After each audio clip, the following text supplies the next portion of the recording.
Hello lovely people, ఎలా ఉన్నారు అందరూ? ఇవాళ నేను మీకు కమ్మటి సగ్గుబియ్యం పెసరపప్పు పాల తాలికలు ఎలా చేయాలో చూపిస్తాను.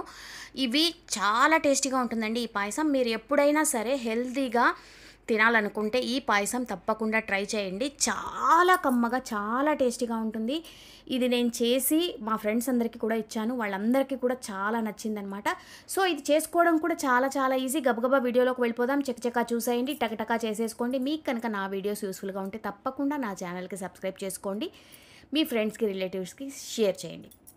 ముందుగా కడాయి వేడి చేసుకుని దీంట్లో 1 చెంచా నెయ్యి వేసి దీంట్లో మనం జీడిపప్పు, ద్రాక్ష వేయించి బాగా దోరగా వేగిపోయాక వీటిని మనం తీసి పక్కన పెట్టేసుకుంటాం. ఇప్పుడు అదే కడాయిలో ఉన్న నేతిలోనే మనం 1 కప్పు సగ్గుబియ్యం, 1 కప్పు పెసరపప్పు వేసి దీన్ని చక్కగా రోస్ట్ చేసుకుంటాం. సగ్గుబియ్యం మనం వేసిన తర్వాత ఇవి చక్కగా ఏమవుతాయంటే పువ్వుల్లాగా పెద్దగా అయ్యి బాగా పొంగుతాయన్నమాట. మనం వేసిన పెసరపప్పు కూడా కమ్మటి వాసన రావాలి. వీటిని ఇలా చక్కగా వేయించుకుని వీటిని కూడా తీసి పక్కన పెట్టుకోండి. ఇప్పుడు అదే కడాయిలో మరో చెంచా నెయ్యి వేసుకుని దీంట్లో మనం 2 కప్పులు నీళ్లు వేసుకుంటున్నాము. తర్వాత 1 కప్పు బియ్యం పిండికి 2 కప్పులు నీళ్లు. ఇవి పాల తాలికలు చేయడానికి అనమాట. దీంట్లో 1 చెంచా నెయ్యి వేసుకోండి, చిటికెడు ఉప్పు వేసుకోండి, 1 చెంచా చక్కెర వేసుకోండి. ఇవి చక్కగా నీళ్లు మరిగేటప్పుడు మనం 1 కప్పు బియ్యం పిండి వేసి దీన్ని బాగా కలిపి మరో 2 నిమిషాలు ఉడికించి ఇది బాగా దగ్గర పడాక దీని మీద మూత పెట్టేసి దీన్ని బాగా చల్లారనివ్వండి. సో ఇప్పుడు మనం పెసరపప్పు, సగ్గుబియ్యం వేయించి పెట్టుకున్నాం కదా, అది కూడా మనం ఒక కుక్కర్లో వేసి దీన్ని మనం ఒక 2 నుంచి 3 నిమిషాలు 2 నుంచి 3 విజిల్స్ వచ్చే వరకు ఉడికించుకోవాలి. తర్వాత 1 కప్పు బెల్లానికి 1 కప్పు నీళ్లు పోసుకుని ఈ బెల్లం బాగా కరిగే వరకు మనం కరిగించుకోవాలి.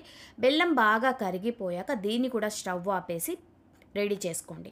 ఇప్పుడు మనం ముందుగా వేయించుకున్న పెసరపప్పుని, సగ్గుబియ్యాన్ని ఒక 2 కప్పులు నీళ్లు పోసి కుక్కర్లో పెట్టేస్తే చక్కగా ఉడికిపోతాయి. ఇవి మనం ఒక 2 నుంచి 3 విజిల్స్ రావాలి, అప్పుడే ఇవి బాగా ఉడుకుతాయన్నమాట.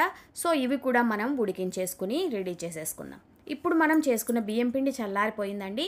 దాంతో ఇలా మనం చిన్న చిన్న తాలికలు ఇలాగా చేసేసుకుని మీరు ఏ షేప్ అయినా చేసుకోవచ్చు. రౌండ్ షేప్ చేసుకున్నా కూడా ఓకే, బాగుంటాయి. అవి చిన్న ఉండ్రాళ్ళలాగా అలాగైనా చేసుకోవచ్చు, లేకపోతే ఇలాగా నేను చూపించిన విధంగా తాలికల్లాగా అయినా చేసుకోవచ్చు.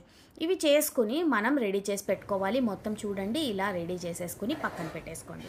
ఇప్పుడు మనం ఆల్రెడీ కుక్కర్లో పెట్టిన సగ్గుబియ్యం, పెసరపప్పు కూడా చక్కగా ఉడికిపోయింది. చూడండి సగ్గుబియ్యం ఎంత బాగా ఉడికిపోయాయో. బాగా ఉడికిపోయాయి, జిగురు ఉండదండి. ముఖ్యంగా మనం సగ్గుబియ్యం పాయసం చేసేటప్పుడు జిగురు ఉంటుంది కదా, మీరు ఇలా నేతిలో వేయించి ఒక్కసారి చేయండి, జిగురే ఉండదన్నమాట. ఇప్పుడు మనం ముందుగా రెడీ చేసుకున్న బెల్లం పాకం కూడా వడగట్టేసుకుని ఈ పెసరపప్పు మిశ్రమంలోనే పోసేసుకోండి. ఇప్పుడు ఒక కడాయిలో 1 కప్పు పాలు మనం చేసుకున్న తాలికలు వేసి ఈ పాలల్లో ఇవి బాగా ఉడకాలి. ఒక 5 నిమిషాలు చక్కగా ఉడకనివ్వండి. 5 నిమిషాల తర్వాత ఇవి చక్కగా ఉడికిపోతాయి. చూడండి ఒకదానికి ఒకటి అంటుకోకుండా ఎంత చక్కగా ఉడికిపోయాయో. నోట్లో వేసుకుంటే అలా కరిగిపోతాయండి. నేను చెప్పిన పక్కా మెజర్మెంట్స్తో మీరు చేశారంటే ఈ పాయసం అద్భుతంగా వస్తుంది. ఇప్పుడు మనం దీంట్లో ముందుగా కొంచెం ఏలకుల పొడి వేసుకోవాలి. తర్వాత మనం దాంట్లో బెల్లం పాకం, పెసరపప్పు, సగ్గుబియ్యం అదంతా ఉంది కదా, అది దీంట్లో పోసేసుకుందాం. పోసుకున్న తర్వాత స్టవ్ ఆపేయండి. దీన్ని మనం ఒక 2 నిమిషాలు అలాగా ఉడికించేసామంటే కమ్మటి సగ్గుబియ్యం పెసరపప్పు పాల తాలికల పాయసం రెడీ అయిపోతుంది.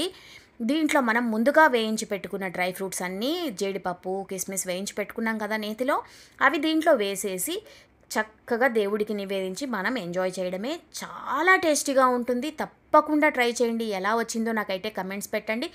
మరో మంచి వీడియోతో మళ్ళీ మిమ్మల్ని కలుస్తాను. ఉంటా మీ విజీ.